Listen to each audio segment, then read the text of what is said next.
Italy चले जाएंगे, German चले जाएंगे, असी तो किधरे भी नहीं जा सकते इस जमीन नूं छड्ड के। पाकिस्तान साडा है, इन्हां दा नहीं हैगा। 300 बंदा इत्थे खड़ा है, ये शाम नूं कित्थों खाएगा?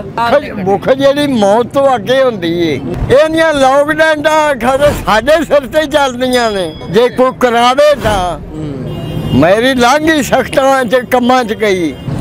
हुकूमत का करना ही है खराब के बंद कर दिता है, गरीब भुखे मर गए ने, ताजे दोस्तों भी सानू खराब कर रहे हैं। दौलतमंद उन्होंने सोचना चाहिए कि जो मजदूर ने इन्हों की असर है। अगो मजदूरी ना मिले तो असीं की करिए।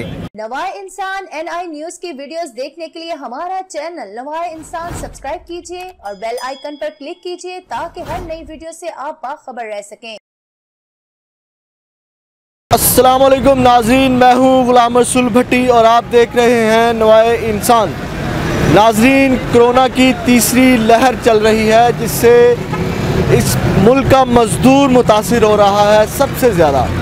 आइए मज़दूरों से बात करते हैं कि जो कोरोना की तीसरी लहर की वजह से हुकूमत पाबंदियाँ लगा रही है उन पे क्या असरात पड़ रहे हैं। आइए उनसे बात करते हैं। अस्सलाम वालेकुम चाचा जी। वालेकुम सलाम। लंबरदार तुसी अमान दा चंगा सोचा जी, कोई ख्याल साझा भी करना चाहिए। बुढ़े आदमी ने नड्डे आदमी ने भूखे मार रहे ने, सड़कों से रुड़ते फिरते ने, मर गए थां से मर।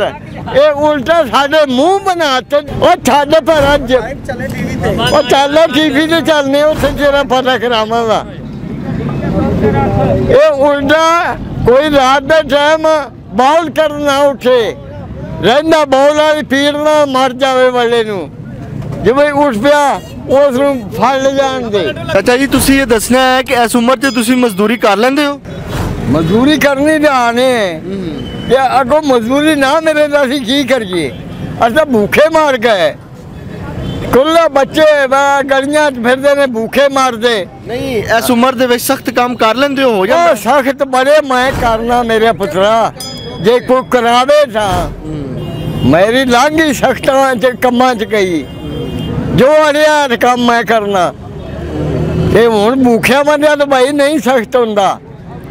ते इमरान खान ने जो लॉकडाउन लाया है तुसी की कहोगे इमरान खान वास्ते? कोई दिहाड़ी लग रही? उन्होंने आखा ने जब भुखना मर गया अं आखा ने भुख जी मौत तो अगे होंदी है, भुख नवा देंदी है। जे इंसान नूं भुख ना आवे तो मरदा ही नहीं। ये आंदा आई लॉकडाउन लावां ना। गुजारा किवें फिर चल रहा? हुण दिहाड़ी ते तुहाडी लग नहीं रही? असीं पानी पी ते लावांगे टहलदे फिरने हैं, भूखे मर गए। इहदियां लॉकडाउनां खरे साडे सिर ते चलदियां ने। आ देखा कहला आ बेसरा खड़ा, इनू चार दे भुखा मर जान दे, ठमा ये मर जाएगा। अस्सलाम वालेकुम बाबा जी। वालेकुम सलाम जनाब। बाबा जी लॉकडाउन लग गया, कोरोना की तीसरी लहर चल रही है, तुहाडी दिहाड़ी लग रही है? दिहाड़ी जी कदी किते लगदी जरूर है, कदी 8 दिनी 10 दिनी लग जाती। ते गुजारा किवें फिर हुंदा? गुजारा फिर तुसी आप हिसाब ला लो, 8 दिनों पिछों दिहाड़ी लगेगी तो किहो जिहा होना।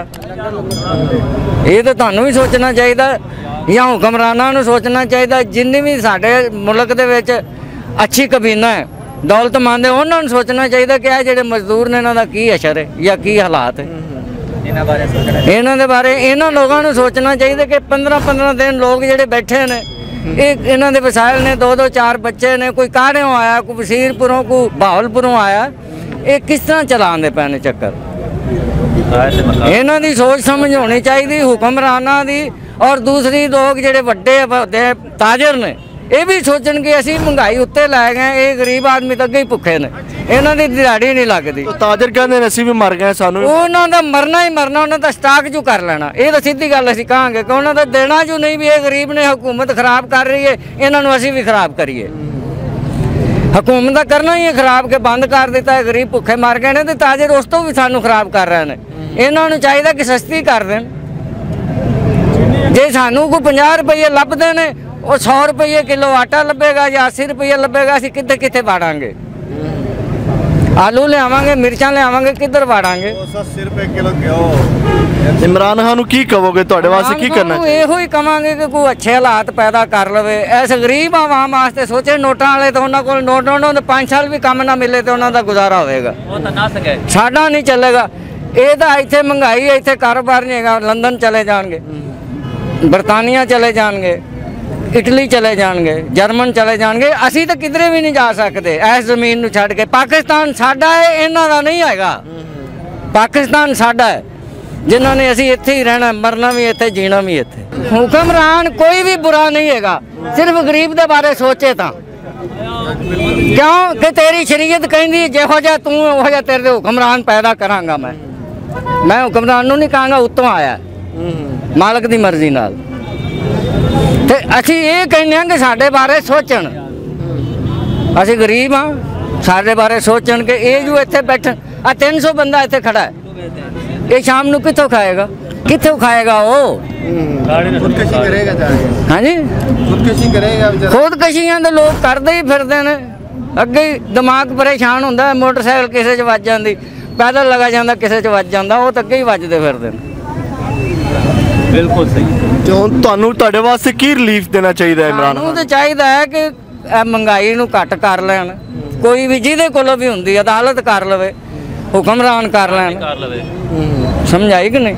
ਜਾਂ ਤਾਜਰ ਹੀ ਕਹਿਣਗੇ ਯਾਰ ਇਹ ਗਰੀਬ ਆਦਮੀ ਨੇ, ਤੰਗ ਨੇ, ਇਹਨਾਂ ਨੂੰ ਤਾਜਰ ਹੀ ਆਪਣਾ ਸਟਾਕ ਜੋ ਕਰਕੇ ਬੈਠੇ ਨੇ, ਇਹਨਾਂ ਨੂੰ ਕੋਈ 2-2 4-4 ਕਿਹੜੀ ਚੀਜ਼ ਸਸਤੀ ਹੋਣੀ ਚਾਹੀਦੀ ਤੁਹਾਡੇ ਹਿਸਾਬ ਨਾਲ? ਸਾਡੇ ਵਾਸਤੇ ਤਾਂ ਸਾਰਾ ਕੁਝ ਹੀ ਸਸਤਾ ਹੋਣਾ ਚਾਹੀਦਾ। ਕਿਹੜੀ ਚੀਜ਼ ਕੋਈ ਗਿਣ ਕੇ 1-2 ਦੱਸੋ? ਦਾਲ, ਆਟਾ, ਘਿਓ, ਚੀਨੀ, ਤੇਲ ਵੀ ਹੋਣਾ ਚਾਹੀਦਾ। ਹਰ ਚੀਜ਼ ਹੀ ਸਸਤੀ ਹੋਵੇਗੀ ਤੇ ਤਾਂ ਹੀ ਗੁਜ਼ਾਰਾ ਹੋਵੇਗਾ ਨਾ। ਸਭ ਤੋਂ ਪਹਿਲੀ ਗੱਲ ਤਾਂ ਇਹ ਆ ਕਿ ਮਜ਼ਦੂਰੀ ਮਿਲੇ।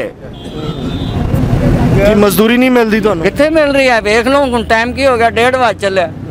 ਇਹ 300 ਬੰਦਾ ਤੁਹਾਡੇ ਸਾਹਮਣੇ ਖੜਾ ਹੈ, ਸ਼ਾਮ ਨੂੰ ਕਿਸ ਤਰ੍ਹਾਂ ਚੁੱਲ੍ਹਾ ਜਲਾਏਗਾ? ਬੱਚਿਆਂ ਨੂੰ ਕੀ ਕਹੇਗਾ ਜਾ ਕੇ? ਬੱਚਿਆਂ ਦਾ ਰੋਂਦਿਆਂ ਕਹਿਣਾ ਕਿ ਯਾਰ ਸਾਡੇ ਲਈ ਕੁਝ ਕਰੋ, ਤੁਸੀਂ ਅੱਬੂ ਜੀ ਸਾਰੀ ਦਿਹਾੜੀ ਬਾਹਰ ਬਹਿ ਕੇ ਆ ਗਏ ਜੇ। ਅੱਛਾ, ਮਜ਼ਦੂਰੀ ਨਹੀਂ ਮਿਲਦੀ ਤੇ ਬੱਚੇ ਕਿਸ ਤਰ੍ਹਾਂ ਪੜਾਓਗੇ? ਮੇਰੀ ਗੱਲ ਸੁਣੋ, ਮੈਂ ਤਾਂ ਬੁੱਢਾ, ਉਧਰ ਨੌਜਵਾਨਾਂ ਵਾਲੇ ਵੇਖੋ ਜਿਨ੍ਹਾਂ ਦੇ 4-4 ਬੱਚੇ ਨੇ, ਸਾਲ ਸੇ 2-2 ਸਾਲ ਦੇ। ਮੇਰੇ ਤਾਂ ਬੱਚੇ ਤੁਹਾਡੇ ਜਿੱਡੇ ਨੇ। ਇਹਨਾਂ ਨੂੰ ਪੁੱਛੋ ਇਹਨਾਂ ਦਾ ਕੀ ਅਸਰ। ਉਧਰ ਕੈਮਰਾ ਮਾਰ ਕੇ ਵੇਖੋ ਜਿਹੜੇ ਹਾਲੇ ਤੱਕ ਬੈਠੇ ਨੇ, ਇਹਨਾਂ ਦੇ ਬਾਰੇ ਸੋਚਣ। ਸਾਡੇ ਵਾਸਤੇ ਤਾਂ ਕੋਈ ਵੀ ਤਰਸ ਖਾ ਲੇਗਾ, ਬਾਬਾ ਆ ਲੈ ਯਾਰ ਰੋਟੀ ਖਾ ਲੈ। ਇਹਨਾਂ ਬੱਚਿਆਂ ਨੂੰ ਕੌਣ ਦੇਗਾ?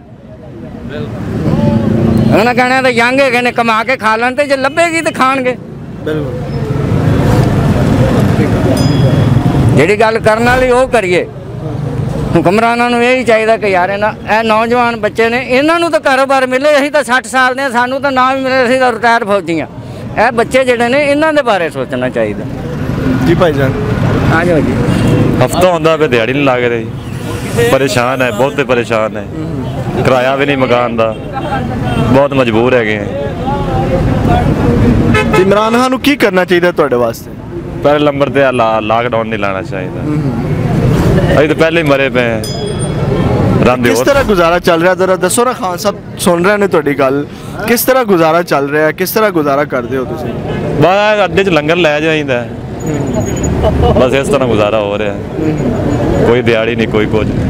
जी नाजरीन, आपने इन मज़दूरों की गुफ्तगू सुनी, बातें सुनी, इनके हालात आपके सामने हैं। इमरान खान साहब ने जहाँ पे कोरोना को मद्देनज़र रखते हुए, तीसरी लहर को मद्देनज़र रखते हुए लॉकडाउन लगाने जा रहे हैं, वहाँ पे इन मज़दूरों के बारे में भी सोचना चाहिए। इन मज़दूरों के लिए भी उनको कोई हिकमत अमली तश्कील देनी चाहिए कि इनका क्या बनेगा। इसके साथ मुझे इजाज़त दीजिएगा। अल्लाह हाफिज़।